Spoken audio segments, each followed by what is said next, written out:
I am a hiring manager at a tech company and I was hiring for summer internships a little while ago. We had a guy, about 19 years old, applying for a summer internship between his freshman and sophomore years of college. It was a virtual interview over Zoom because of COVID. A minute or two in, when I was introducing myself, his mom came in and introduced herself and started talking about her son's work ethic. I thought it was a little strange. I said something polite about wanting to hear from him. She just didn't get the hint and kept coming into camera frame during the interview and interrupting her son to answer questions for him. I asked a few technical questions which he seemed to answer well and then cut the interview fairly short. I thought that was all over and done with until I'd gotten an email from a woman, a month later, asking about her son's application. She seemed offended he hadn't gotten an acceptance or rejection. It bothered me. I felt bad for the kid honestly. Way back when I was a teenager, my mom used to pull the same shit. But luckily she only did that when I was 15 and working for a day camp. Not when I was an adult applying for engineering jobs. But I felt like this poor kid was getting his chances ruined because his mom wasn't giving him the chance to apply on his own. I sent an email back saying I was not at liberty to send information about an application to anybody but the applicant. I also asked HR to send an email to the kid saying sorry, but we were not making him an offer.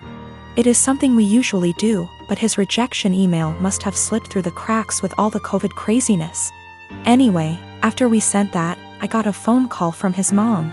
She had a forwarded copy of the email, and she was demanding answers.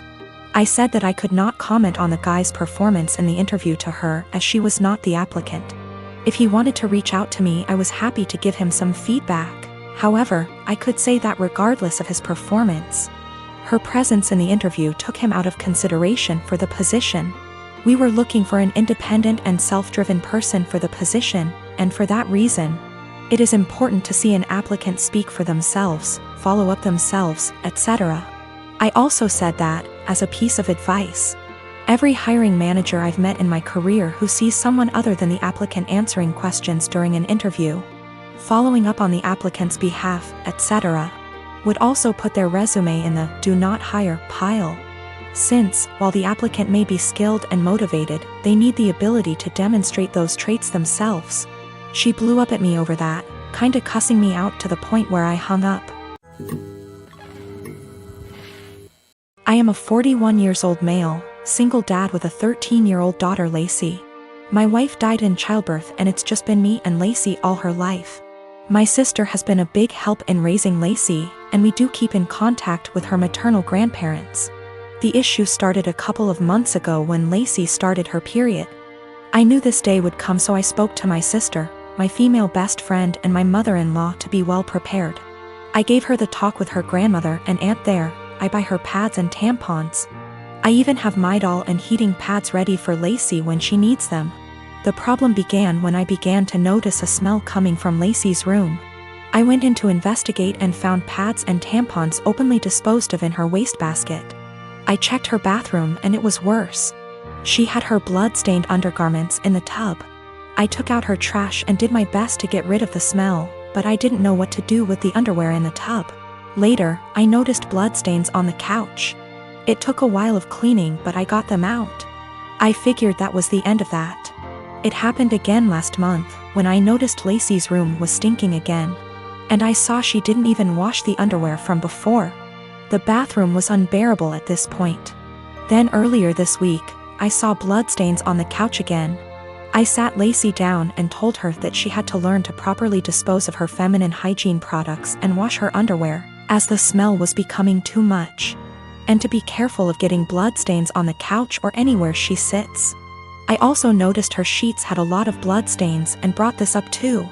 I also let her know that it was okay to get blood on things as long as she washed them. And I wouldn't be upset if I saw her bloodstained items being washed. Lacey immediately blew up at me saying that periods aren't gross and that I was period shaming, and that I needed to educate myself on menstruation.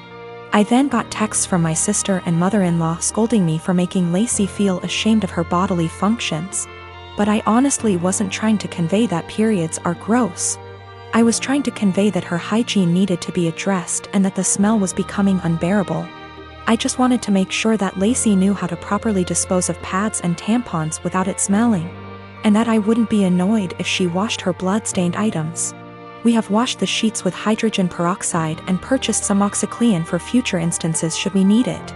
I have asked her aunt and grandmother about, and they'll be able to give her more info as different hygiene products she can use. I have a sister who has a husband who is the poster child of weaponized incompetence. They have 4 kids and she's pregnant.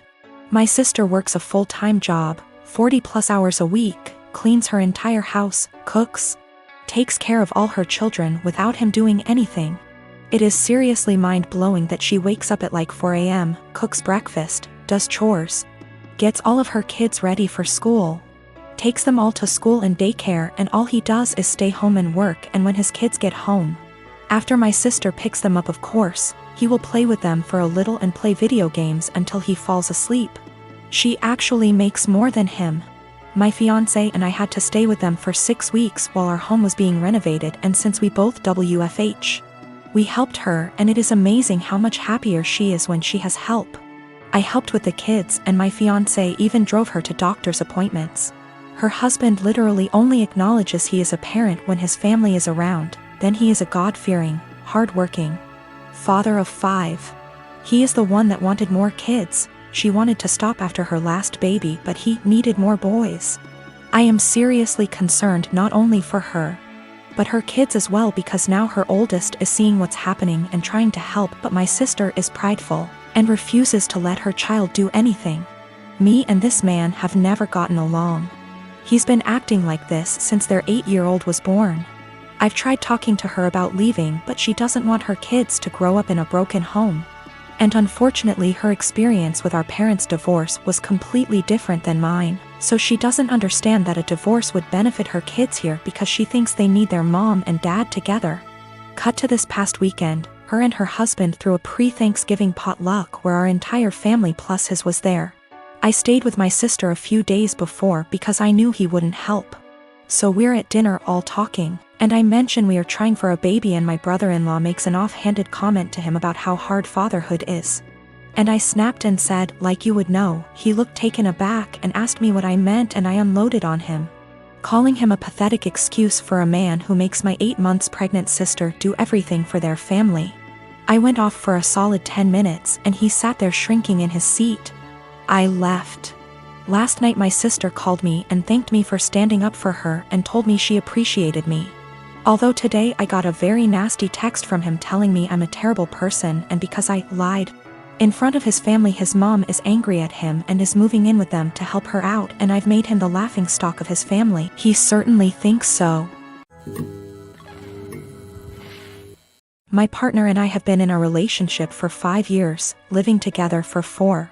Recently my partner came home having had a short meeting with a financial advisor, and was really eager to talk about our financial future, WRT savings goals, life plans, timelines for saving up a deposit for a house, etc.